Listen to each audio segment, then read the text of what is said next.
Good morning, students. We are doing our chapter Accounting Ratio Analysis, and in this chapter we are doing liquidity ratios. We have done our three ratios, our liquidity ratios, that is current ratio, acid test ratio and absolute liquid ratio. Today I will solve your problems related to these types of ratio. So first of all, we will do the sum number 22. In this sum, X Limited has a current ratio 1.1 and acid test ratio is 1:1. Inventory is 30,000 and the find out, you will have to find out the current liabilities. Okay. So बेटा जो हमें information given है हमने उसके according sum solve करना है. हमें given है current ratio.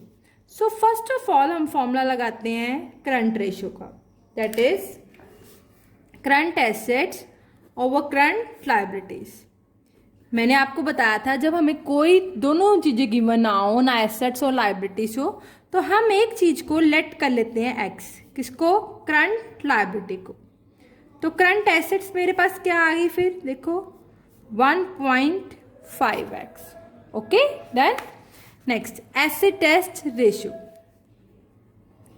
Acid test ratio जिसको हम लिक्विड रेशियो भी कहते हैं, इसका formula liquid assets over current liabilities. ये हमें गिवन है, बट हमें करंट लायबिलिटीज हम क्या ले लेते हैं, एक्स.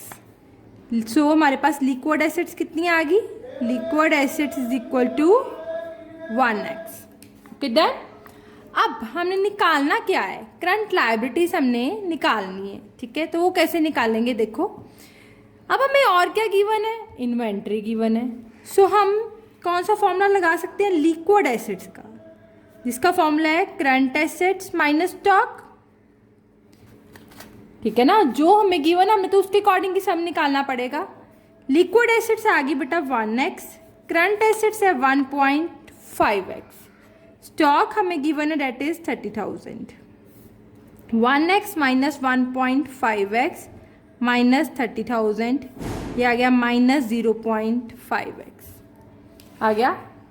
देख लेते हैं तो 1.5 माइनस 1, ये आ गया 0.5 माइनस 30,000, ये कट गया. x क्या आ गया 30,000 ओवर 0.5, कितना आ गया x देखो 30,000 ओवर 0.5 दैट इज 60,000. ये मेरे पास आ गया x. ओके, सो x मेरे पास क्या आया x मेरे पास current liabilities. So current liabilities मेरी कितनी आ गई 60,000. देन हमें निकालने को क्या बोला था, करंट लायबिलिटीज. सो ये हमारी निकल गई. ओके बेटा, एक बार सम को देख लो ध्यान से मैंने कैसे किया है. ओके, अब हम अपना नेक्स्ट सम करते हैं. Our next sum is sum number 28. In this sum, it is given if a firm current assets and current liabilities are 2 lakh and 1 lakh respectively. अगर फर्म की करंट एसेट्स हैं 2 लाख और current liabilities हैं 1 lakh, how much it can borrow from bank. वो bank से कितना बोरो करेगा, कितना उधार लेगा कि उसकी करंट रेशियो जो है 1.5:1 ही रहे, वो इससे बिलो ना हो. ठीक है, कितना उधार लेगा मैंने आपको पहले भी ये बताया है और अभी भी बता रही हूँ. जब भी उसने कुछ खरीदना है, कुछ बेचना है, तो हम अपनी काउंटिंग इक्वेशन देखनी है. अब आपको क्या है, उधार लेगा, how much it can borrow from bank. अगर आप बैंक से लोन लेते हो तो क्या एंट्री बन जाती है, देखो cash account debit to bank's loan account, यही एंट्री बनती है. आपने बैंक से लोन लिया, cash account debit to bank's loan account, it means आपके कैश में भी प्लस और लोन में भी प्लस, यही है ना, कैश में भी प्लस और लोन में भी प्लस. कैश मीन्स आपके करंट एसेट में भी प्लस और करंट लायबिलिटी में भी प्लस. यही बात हुई है ना, एसेट भी बढ़ गई, पैसा आ गया, और लायबिलिटी भी बढ़ गई क्योंकि आपने लोन लिया. How much it can borrow from bank. Is it clear. आप देखो उन्होंने बोला है कि आपकी रेशो 1.5 ही रहनी चाहिए, तो बताओ आप कितना लोन लोगे. आप बता सकते हो. देखो आफ्टर टेकिंग द लोन, तो करंट एसेट्स आपकी कितनी हो जाएंगी after taking loan.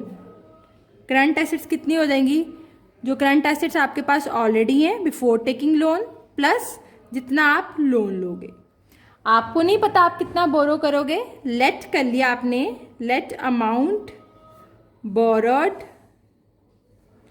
From bank is equal to X. So आपके पास करंट एसेट्स ऑलरेडी कितने हैं, 2 लाख, जितना आप अमाउंट बोरो करोगे लोन का that is plus x. So current assets loan लेने के बाद आपके पास क्या हो जाएंगे, 2 लाख प्लस एक्स। ऐसे ही current liabilities after taking loan from bank, जो करंट लायबिलिटीज पहले ही सी हैं प्लस जितना आप लोन का अमाउंट होगा। करंट लायबिलिटीज आपके पास है 1 लाख प्लस आप लोन कितना ले लोगे, एक्स। समझ आ गई ना, मैंने काउंटिंग क्वेश्चन के अकॉर्डिंग चली हूँ मैं। अगर मैंने लोन लिया तो मेरी एसेट्स भी इंक्रीज हो गई और मेरी लायबिलिटीज भी इंक्रीज हो गई।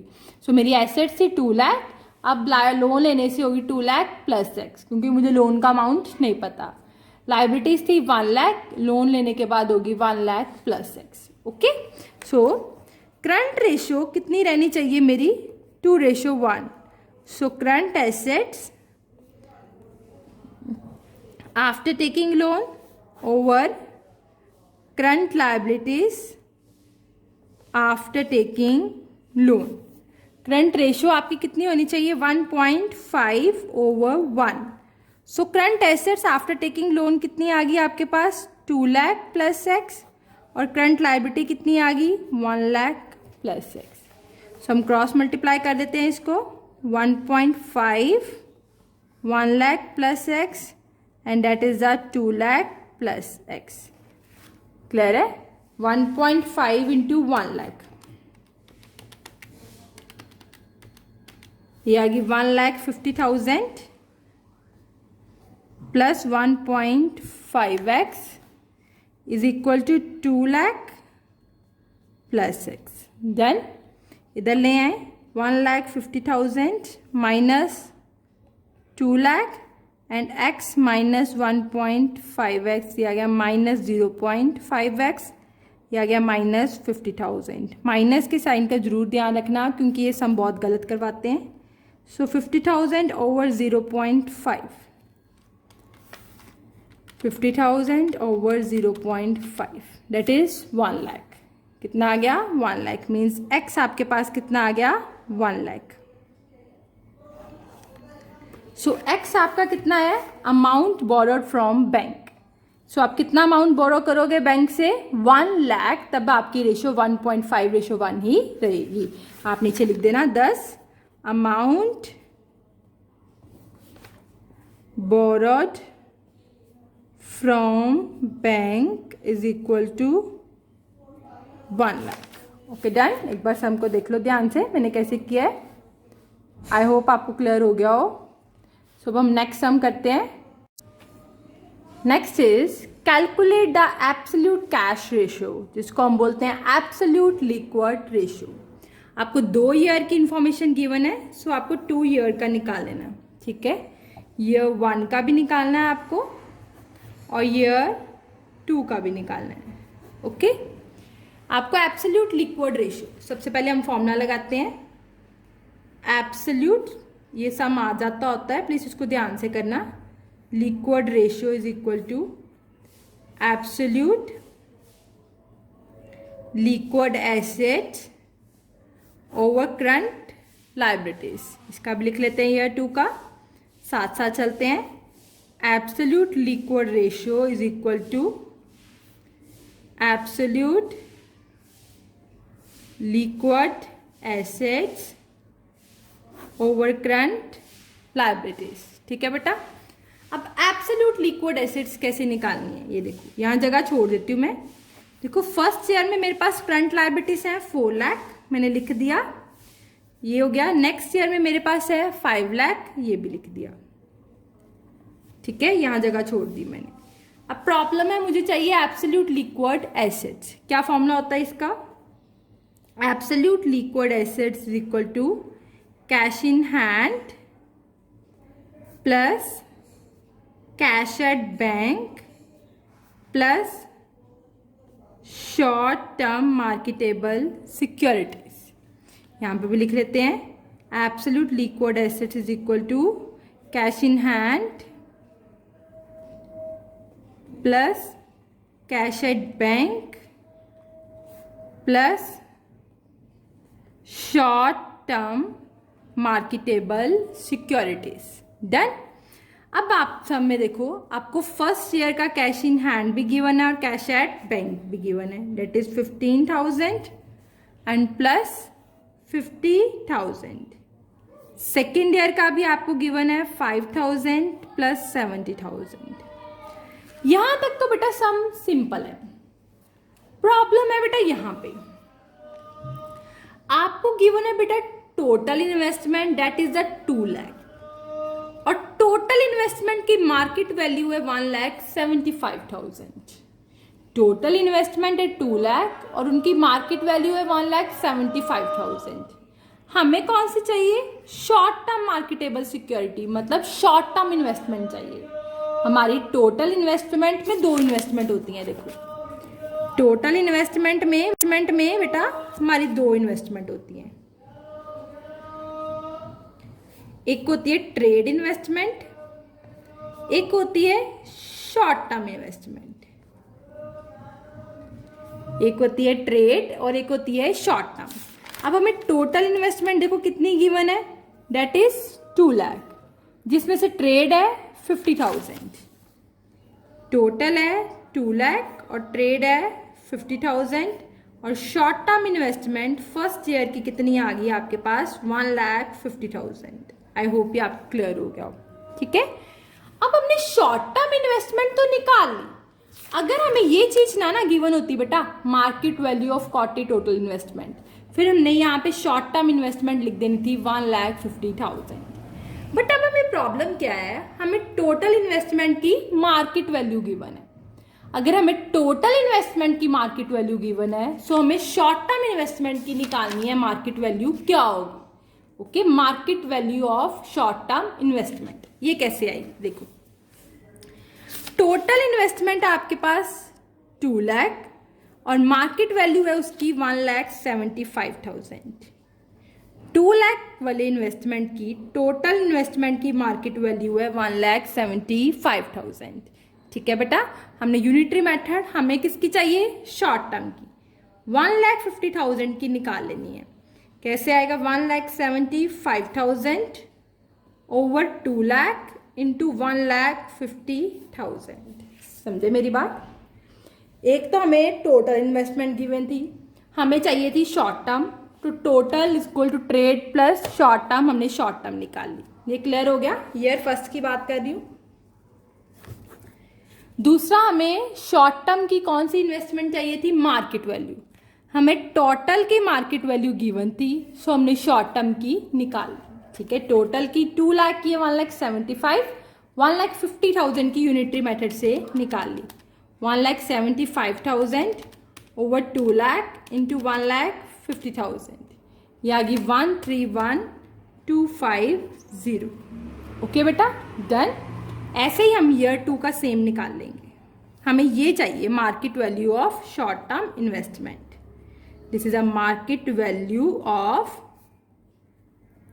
Short term investment. ठीक है, ईयर 2 हमें ईयर 2 का निकाल लेते हैं। सेम ऐसे ही total investment is equal to trade investment. Total investment कितनी गिवन है? 1,50,000, ट्रेड है 30,000। 1,50,000 ट्रेड है 30,000 प्लस शॉर्ट टर्म इन्वेस्टमेंट हमारे पास कितनी आ गई? 1,20,000। डन। अब इसकी मार्केट वैल्यू निकाल लें। टोटल इन्वेस्टमेंट है 1,50,000 और इसकी मार्केट वैल्यू है 1 लाख। टोटल है 1,50,000 और इसकी मार्केट वैल्यू कितनी है? 1 लाख। हमें किसकी निकालनी है? 1,20,000 की। सो निकाल लेते हैं 1 lakh over 1,50,000 multiply by 1,20,000। 1 lakh over 1,50,000 multiplied by 1,20,000. 70 59,999, ये हमारा 80,000 आ गया। ओके बेटा, देखो। ओके, अब हमने ये प्लस करना है। ईयर 1 में कितना प्लस हो जाएगा? 131250, और ईयर 2 में कितना प्लस हो जाएगा? 80,000। सो हम ये निकाल लेते हैं। एब्सोल्यूट लिक्विड एसेट्स कितनी आ गई? ये 15,000 प्लस 50,000 प्लस 131250, ये आ गई 196250। यहाँ पे पुट कर देते हैं। सो absolute liquid assets over current liabilities, ये मेरे पास आंसर आ गया 0.49:1। डन। ऐसे इसका निकालते हैं। 5,000 70,000 प्लस 80,000, 1,55,000 ओवर 5 लाख, ये आ गया मेरे पास 0.31:1। So this is our answer. Kindly look at the sum carefully. Okay, इसका ये नोट भी देख लो कैसे बनाया मैंने। ओके बेटा, next last sum. If Evershine company inventory is 1,20,000, inventory given है 1,20,000, current ratio is equal to current assets over current liabilities. Current liabilities तो हमें given है, that is 2,40,000. हमें चाहिए क्या? current assets, वो निकालते हैं। अब हमें और क्या given है? quick ratio, that is quick assets over current liabilities, 2,40,000 given है। सो हम क्विक एसेट्स निकाल लेंगे। कितने आ जाएंगे क्विक एसेट्स हमारे? 2,40,000 multiply by 3, that is 7,20,000। What is the formula of quick assets? Current assets minus stock. 7,20,000 current assets, stock कितना आ गया आपके पास? देखो 1,20,000। सो करंट एसेट्स कितने आ गए? 7,20,000 प्लस 1,20,000, दैट इज 8,40,000। ओके बेटा, डिवाइड बाय 2,40,000, ये मेरे पास आंसर आ गया 3.5:1। ओके, एक बार सम देख लो ध्यान से। आई होप ये आपको सम में लग गया हो। So that's it with the today.